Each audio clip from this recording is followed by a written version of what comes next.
অন্যরা থাকতে পারেন, কোনো অসুবিধা নেই, যে কেউ থাকতে পারে।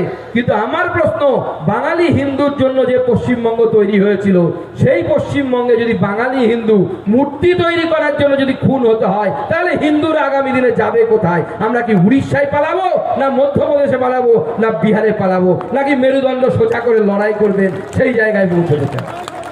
কি লড়াই করতে চান? যদি লড়াই করতে চান, পশ্চিমবঙ্গকে বাঁচাতে চান, নিজের ধর্ম সংস্কৃতি যদি রক্ষা করতে চান, তাহলে সুকান্ত মজুমদারের সাথে আসুন, বিজেপির সাথে আসুন, বিজেপির সকল নেতৃত্বের সাথে আসুন, আমরা সবাই মিলে কাঁধে কাঁধ মিলিয়ে লড়াই করব। আর তার জন্য প্রথম যে শর্ত, এইবারে নির্বাচনে আমাদের প্রার্থী এখান থেকে যে হবে, কে হবে প্রার্থী? দল যাকে ঠিক করবে। আমি প্রার্থী সব জায়গাতে একজনকে দেখতে পাই, সেটা হচ্ছে 5টা পাপড়িওয়ালা পদ্ম ফুল, তার বাইরে আমি কিচ্ছু চোখে পড়ে না। সেটাই ভারতীয় জনতা পার্টির প্রার্থী। মাথায় রাখবেন, আমার লোক হলো না, আমার দাদা হলো না, তেনার দাদা হলো, ওদের কিচ্ছু যায় আসে না। পশ্চিমবঙ্গের মুখ্যমন্ত্রী যেই হোক, বিজেপির নীতি অনুসারে তাকে চলতে হবে। সেরকম আপনার বিধায়ক যেই হোক, তাকে বিজেপির নীতি অনুসারে চলতে হবে।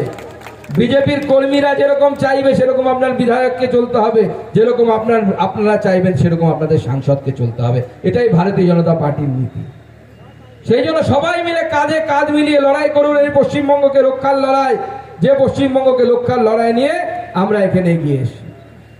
এখন তৃণমূল আমাদের দেখা দেখি বিভিন্ন জায়গায় সভা শুরু করেছে। আমাদের রাজ্য সভাপতি শ্রমিক দা, আমাদের বিরোধী দল নেতা শুভেন্দু বাবু এবং আমি, তার সাথে অন্যান্য নেতৃত্ব বিভিন্ন জায়গায় সভা করছি।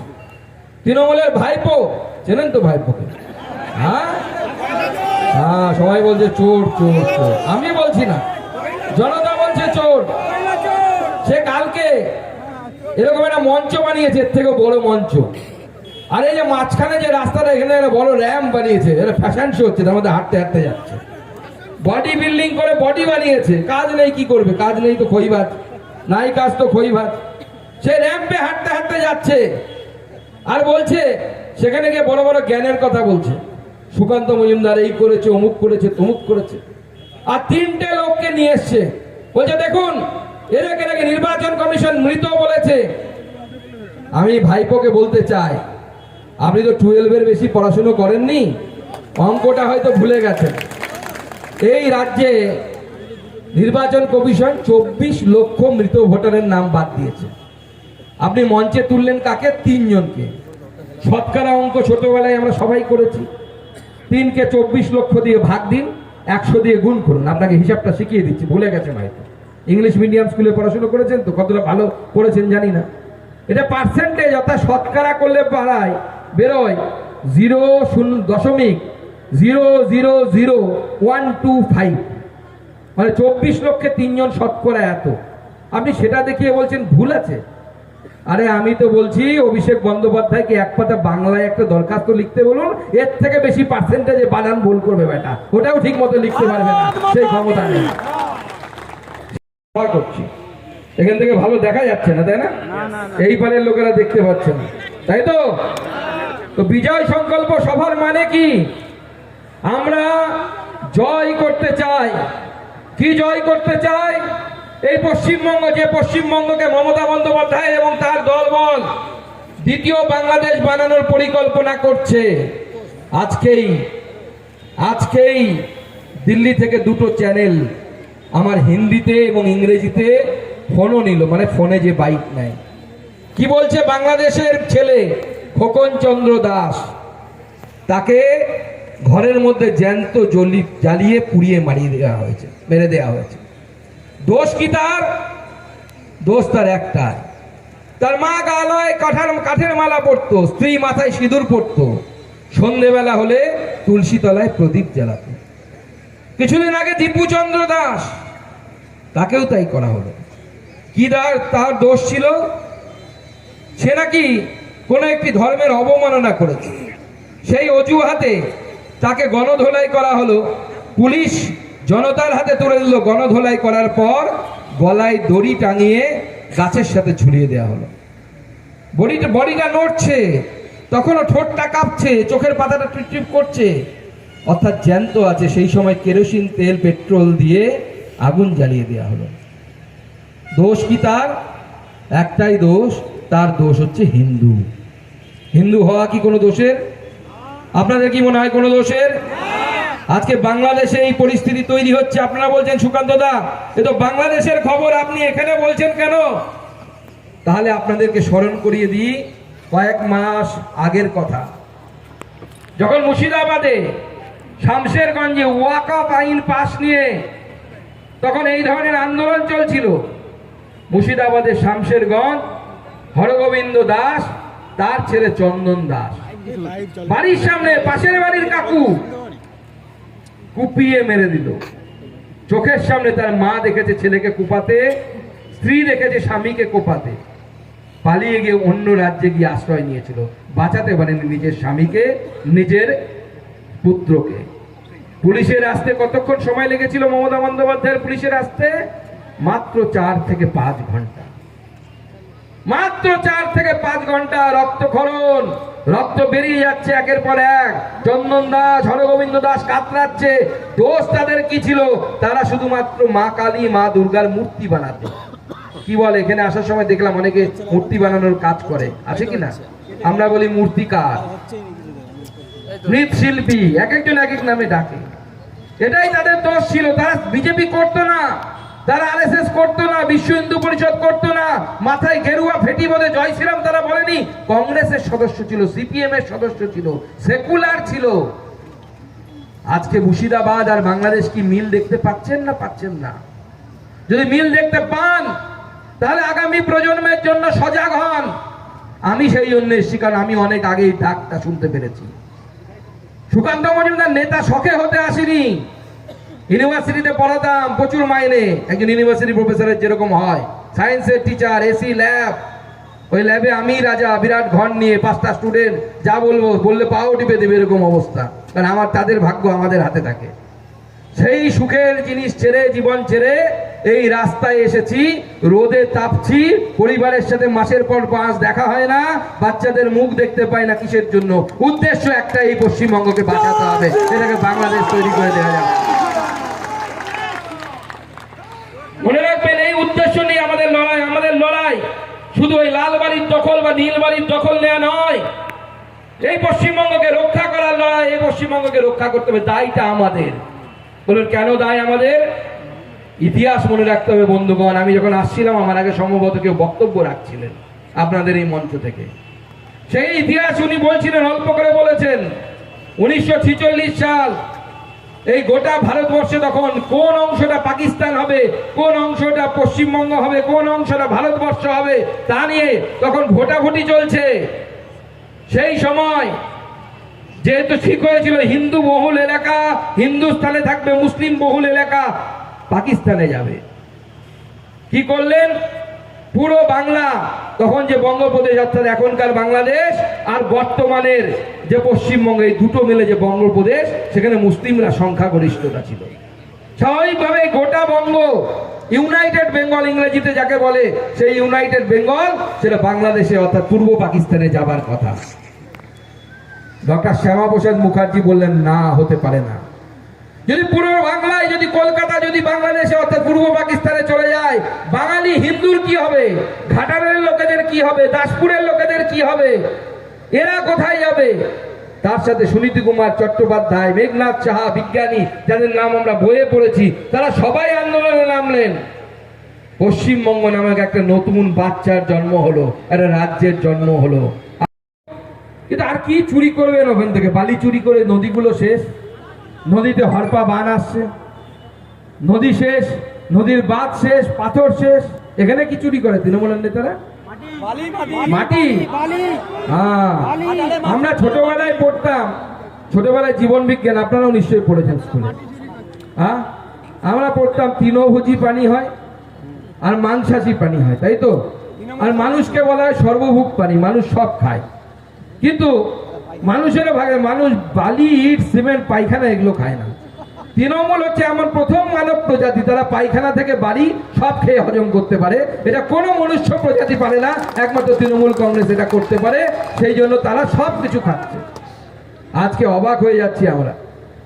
এখানে তৃণমূলের বিভিন্ন নেতার নামে আমাকে কয়েকজন বলেছেন যে এখানে বেশ কিছু নেতা আছে যারা তৃণমূলের হয়ে নাকি খুব মারামারি করে, লাফালাফি করে, হ্যান ত্যান করে, এই করবে, অমুক করবে, তমুক করবে, এসব সমস্ত কিছু নাকি এখানে তারা হুমকি চমকি দেয়। আমি অবাক হয়ে শুনলাম এখানকার যিনি বিধায়ক আছেন মমতা ভূঁইয়া, তাই তো, তার ছেলে সে কুমারেশ ভূঁইয়া, এখানে একটা রাজ কলেজ আছে, সেই রাজ কলেজে জানতো আপনারা, কেউ কেউ তো জান নিশ্চয়, সেই রাজ কলেজে একটা ঘর দখল করে বসে আছে কুমারেশ ভূঁইয়া, এবং সেখানে তাকে সেবা করার জন্য কোন রকম রেজলিউশন না করে, অর্থাৎ পরিচালন কমিটি যে কলেজে থাকে তার রেজলিউশন না করে 20 জন লোককে নিয়োগ করেছে কন্ট্রাকচুয়াল, এবং তাদেরকে কলেজের টাকা থেকে মাইনে দিচ্ছে। বাপের জমিদারি মনে করে এরা কলেজগুলোকে, এবং পশ্চিমবঙ্গের শিক্ষা ব্যবস্থাকে সম্পূর্ণভাবে ধ্বংস করে দিয়েছে। আপনারা অবাক হয়ে যাবে শুনলে পরে, পশ্চিমবঙ্গের যে কলেজগুলোতে অনার্সের লাইন দিয়ে ফর্ম নিতে হতো, পশ্চিমবঙ্গের কলকাতা থেকে শুরু করে কলকাতার সংলগ্ন এলাকায়, সেই সমস্ত কলেজগুলোতে 40%-এরও বেশি সিট ফাঁকা, কেউ পড়তে যাচ্ছে না। পাড়ার লোকেরা, আগে পাড়ার বাচ্চা ছেলেরা আমাদেরকে দেখে পড়তে যেত কলেজে, ভাবতো যে একদিন পড়াশোনা করে কেউ ইঞ্জিনিয়ার হবে, ডাক্তার হবে, কেউ কলেজে গিয়ে অনার্স পড়বে, করে মাস্টারমশাই হবে স্কুলের। আজকে পাড়ায় তারা তৃণমূল নেতাদেরকে দেখছে, যারা পড়াশোনার কোনো বালাই নেই। তৃণমূল করলে পরে হাতে মোটা সোনার চেন, গলায় মোটা সোনার চেন, এসইউভি গাড়ি নিয়ে ঘুরে বেড়াচ্ছে রাস্তায় রাস্তায়। কি বেরোয় কিনা তৃণমূলের নেতাগুলো, বেরোয় কিনা? আজকে সেই তৃণমূলের নেতাদেরকে উচিত শিক্ষা দেওয়ার জন্য আমাদেরকে তৈরি হতে হবে। সেই জন্য আজকে এই বিজয় সংকল্প সভা, এবং এখান থেকে সংকল্প নিতে হবে যে তৃণমূল কংগ্রেসকে আমরা এই রাজ্য থেকে উৎখাত করবই, 26-এ উৎখাত করব, এবং এই তৃণমূল কংগ্রেসের জায়গায় নরেন্দ্র মোদীর সরকার হবে। কি হবে? হবে তো? আমাদেরকে এই কথা বললে পরে অভিষেক বন্দ্যোপাধ্যায় মঞ্চ থেকে বলে আমরা নাকি দিল্লির দালাল, আমরা নাকি দিল্লির দালাল। কেন বলেছে? আরে আপনি বুঝতে পারেননি, আরে তার কাছ থেকে বিবেকানন্দ শিখতে হবে, যার নাম গরু পাচারে জড়ায়। সুকান্ত মজুমদার দুবারের এমপি, কিছুদিন হলো মন্ত্রী হয়েছি, বুক ঠুকে বলতে পারি আমার লোকসভা কেন্দ্র থেকে শুরু করে পশ্চিমবঙ্গের বিভিন্ন জায়গায় একজনও যদি বলে থাকে যে সুকান্ত মজুমদার আমাদের কাছ থেকে 5 টাকা চুরি করে খেয়েছে, আমি রাজনীতি থেকে বিসর্জন দিয়ে দেবো, রাজনীতি বিসর্জন দিয়ে চলে যাবো। সে আমাকে বিবেকানন্দ শেখাচ্ছে। আরে বিবেকানন্দ বুঝতে হলে আমি বলছি এই 26-এর পর তো অনেক টাইম থাকবে আপনার। উনি বলছেন দিল্লিতে গিয়ে chief election commissioner Gyanesh Kumar, তার কাছে গিয়ে বলেছে আঙুল উঁচিয়ে কথা বলবেন না। আরে বাবা, একজন আইএস অফিসার, আইআইটি কানপুর থেকে ইঞ্জিনিয়ারিং পাশ করার পর আইএস এর পরীক্ষা দিয়ে হয়েছে, সেও আঙুল উঠাবে না ওই 12 পাসের কাছে? সে নাকি আঙুল উঠাবে? সে নাকি জনপ্রতিনিধি। আরে ভোট চুরি করে যে জনপ্রতিনিধি হয়েছে তাকে কেউ সম্মান করে না, ভোট জিতে জনপ্রতিনিধি হতে হয়। আপনি 5000-এ ভোট জিতলে পরেও সেই সম্মান আপনি পাবেন, কিন্তু ভোট চুরি করে আপনি বিবেকানন্দ সুকান্ত মজুমদারকে শেখাতে আসবে না। ছোটবেলা থেকে যারা আমার বাড়ি যেত, এই ভাইপো শুনে রাখুন কানে তেল দিয়ে, সুকান্ত মজুমদারের পড়ার একটা ছোট্ট ঘর ছিল, মধ্যবিত্ত পরিবারের মানুষ। সেই ঘরে কোনন্য সচিন তেন্ডুলকারও ছবি লাগেনি, শাহরুখ খানেরও ছবি লাগেনি, আমির খানেরও ছবি লাগেনি, একটা ছবি লাগানো থাকতো পেপার থেকে কেটে, তার নাম হচ্ছে স্বামী বিবেকানন্দ। আমরা তাকে দেখে বড় হয়েছে। আপনি আমাকে বিবেকানন্দ শেখাতে আসবেন না। আরে গরু পাচারকারী যদি বিবেকানন্দের কথা বলে কেমন লাগবে বলুন তো? বিবেকানন্দ থাকলে পরে তো সুসাইড করে নেবে আপনার কথা শুনলে, যে ভাইপো আমার নাম নিয়েছে মুখে, এই জীবন আমি রাখতে পারবো না, রেল লাইনে বডি দেবো, মাথা দেবো না। বিবেকানন্দ গান গাইবে, এরকম অবস্থা হবে, আপনার পাল্লায় পড়বে। আর আপনি বিবেকানন্দ নিয়ে বড় বড় জ্ঞান দিচ্ছেন। আমি দেখছি যে কালকে ভাইপো কি বলেছে, আজকে আলিপুরদুয়ারে গেছে, আলিপুরদুয়ারে গিয়ে বলেছে 5 মিনিট লাগবে, আলিপুরদুয়ার নাকি সবুজ হয়ে যাবে। আলিপুরদুয়ারে অনেক চা বাগান। বাঙালি অস্মিতা হচ্ছে শুধুমাত্র ভোটের সময় দক্ষিণবঙ্গের বাঙালি যারা আছেন তাদেরকে বিশেষত, কারণ উত্তরবঙ্গে কসমোপলিটন আছে, আমরা জানেন, হিন্দিভাষী লোকও আছে, বাংলাভাষী লোকও আছে, রাজবংশী ভাষা আলাদা ভাষা হিসেবে অনেক জায়গায় পরিগণিত হয়। তো স্বাভাবিকভাবে দক্ষিণবঙ্গের লোকেদেরকে বোকা বানানোর জন্য এরা বাঙালি অস্মিতার কথা বলে আর হিন্দি আগ্রাসনের কথা বলে। আজকে যারা ক্যাংলা পক্ষ বাংলা পক্ষ কি সব করে তাদের কাছে আমি প্রশ্ন করতে চাই যে আজকে অভিষেক বন্দ্যোপাধ্যায় হিন্দিতে ভাষণ দিলেন কেন? ভোট বড় বালাই, ভোট পাবেন না জানেন, সেই জন্য ওখানে গিয়ে হিন্দিতে ভাষণ দিলেন। আমরা তো হিন্দিতেও দিই, বাংলাতেও দিই, আমাদের কোনো বিরোধিতা নেই, কোনো ভারতীয় ভাষার সাথে কোনো বিরোধিতা নেই আমাদের। বিজেপি সাংসদদের কালসাপের সাথে তুলনা করেছে আজকে অভিষেক ব্যানার্জি। এখন অভিষেক বন্দ্যোপাধ্যায় যবে থেকে জ্ঞানেশ কুমারের সাথে দেখা করে এসছে না, তবে থেকে অভিষেকের মাথাটা কেমন যেন ঘাবড়ে গেছে, কি বলবে কিচ্ছু বোঝা যাচ্ছে না। আলিপুরে 5টা বিধানসভায় তারা হেরেছে, অথচ লক্ষ্মীর ভান্ডার আর আমি এইটুকু বলে দিই যে কি বলেছে, কালসাপ বলেছে না বিজেপিকে, ও ভুল করেছে, কালসাপ না, বিজেপি তোর বাপ, তৃণমূলের বাপ হচ্ছে বিজেপি, এটা মাথায় রাখবেন, অভিষেকের না, কিন্তু মিসকোট করবেন না, বিজেপি হচ্ছে তৃণমূলের বাপ। বিজেপির এক দেশ এক ভোট যে বিষয়কে কোনোমতেই পাস করতে দেওয়া হবে না। ওর জমিদারি নাকি, অভিষেক বন্দ্যোপাধ্যায়ের জমিদারি নাকি? আরে গোটা দেশে যতগুলো রাজ্য আছে, রাজ্য এবং কেন্দ্রশাসিত মিলে 36খানা, তার মধ্যে যেখানে যেখানে রাজ্যের বিধানসভা আছে সেখানকার মুখ্যমন্ত্রীরা ঠিক করবে। পশ্চিমবঙ্গের মুখ্যমন্ত্রী বিরোধিতা করার করবে। আর এক দেশ এক ভোট হলে আপনার কি হবে? এই যে বাচ্চাগুলো স্কুলে যায়, সরকারি স্কুলে যায়, বিধানসভা ভোটের সময় এদের স্কুল নষ্ট হয়, স্কুলের দিন নষ্ট হয়, মাস্টারমশাইদেরকে ভোটের ডিউটি, ভোটের ট্রেনিং যেতে হয়, ক্লাস হয় না। লোকসভার সময়, ভোটের সময় এদের ক্লাস বন্ধ থাকে। একসাথে ভোট হলে একবার ক্লাস নষ্ট হবে, দুবার হবে না। দুবার ভোট হলে যে পরিমাণ টাকা খরচ হয়, একবার ভোট হলে তার থেকে কম টাকা খরচ হবে দেশের। নির্বাচন কমিশনকে তো কেন্দ্রীয় সরকারকে টাকা দিতে হয় ভোট করানোর জন্য। অর্থাৎ যার ক্ষেত্রে যেটা করলে দেশের ভালো হবে সেইটার বিরোধিতা তৃণমূল করবেন, এটা হতে পারে? তৃণমূলকে তো মানাবে না, তো জামাতের দালালি করে ওরা। নির্বাচনের আগে অভিষেক বলেছে যে প্রধানমন্ত্রী বলেছিলেন সব চা বাগান খুলবে, অথচ 10 বছর কেটে গেছে, একটা নোটিশ পর্যন্ত পাইনি। চা বাগানের দায়িত্ব কার? আমরা তো 14 সালে চা বাগানের দায়িত্ব নিতে চেয়েছিলাম, নির্মলা সীতারামন দপ্তর থেকে নোটিফিকেশন হয়েছিল, তখন সম্ভবত উনি কমার্স মিনিস্টার ছিলেন সেই সময় এই চা মালিকদেরকে খেপিয়ে উস্কিয়ে তাদেরকে কোর্টে কে নিয়ে যায়? কোর্টে নিয়ে যায় মমতা বন্দ্যোপাধ্যায়। সব চা মালিক, যত চা বাগান আছে উত্তরবঙ্গের, আপনাদের জানার জন্য বলে রাখি, কারণ আপনারা উত্তরবঙ্গ সম্পর্কে স্বাভাবিকভাবে একটু কম খোঁজ খবর রাখেন। সমস্ত চা বাগান মালিকদের বাড়ি হচ্ছে দক্ষিণ কলকাতায় ভবানীপুরে, মমতা বন্দ্যোপাধ্যায়ের কনস্টিটিউয়েন্সি। 300 টাকা ন্যূনতম মজুরি হবে, অভিষেক বন্দ্যোপাধ্যায় জানিয়েছেন। না রে, আমাদের কোড তৈরি হয়ে গেছে, চারখানা যে শ্রম কোড হয়েছে, শ্রম আইন কোড, তাহলে তো পরিষ্কার বলা আছে দিতে হবে। কেন্দ্র সরকার যেটা বলেছে অভিষেক সেটাই ঘোষণা করছে। খেলোয়াড় মুস্তাফিজুর রহমানকে এবার কেকেআর অ্যাকসেপ্ট করলো না। ভালো করেছে, দেশের মানুষ, বাংলার মানুষ সেটা চাইছিল। কেন আনবে? যে বাংলাদেশে একের পর এক দীপু চন্দ্র দাস থেকে শুরু করে আজকে খোকন চন্দ্র দাস জ্যান্ত পুড়িয়ে মারা হচ্ছে হিন্দুদেরকে, সেই দেশের খেলোয়াড় আমরা এই মাটিতে খেলতে দেবো না। দাদা গাজিয়াবাদে একটা ভিডিও ভাইরাল হয়েছে, সেখানে গাজিয়াবাদে আরে ওগুলো ফেক ভিডিও, ফেক এই সময় আমরা ঢাকা থেকে আপনাদের একজন ব্যক্তিগত যে যেসব মায়েরা লক্ষ্মীকে প্রতিদিন যাবে তাদের স্বামীদের বলবো যে তাদের ঘরে বন্দি রাখবে। দেখুন, এই ধরনের কথা আমাদের কেউ বলেছে কিনা সভা থেকে আমার জানা নেই।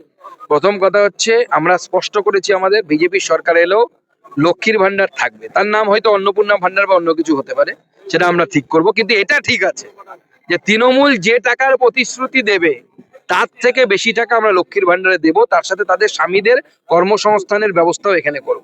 ছাব্বিশে নির্বাচনে তৃণমূলের হাতিয়ার ঘাটাল মাস্টার প্ল্যান, কি বলবেন? মাস্টার প্ল্যান কতটা সাফল্য হবে? মাস্টার প্ল্যান মাস্টারেই থেকে যাবে, কাজের কাজে কিছু হবে না।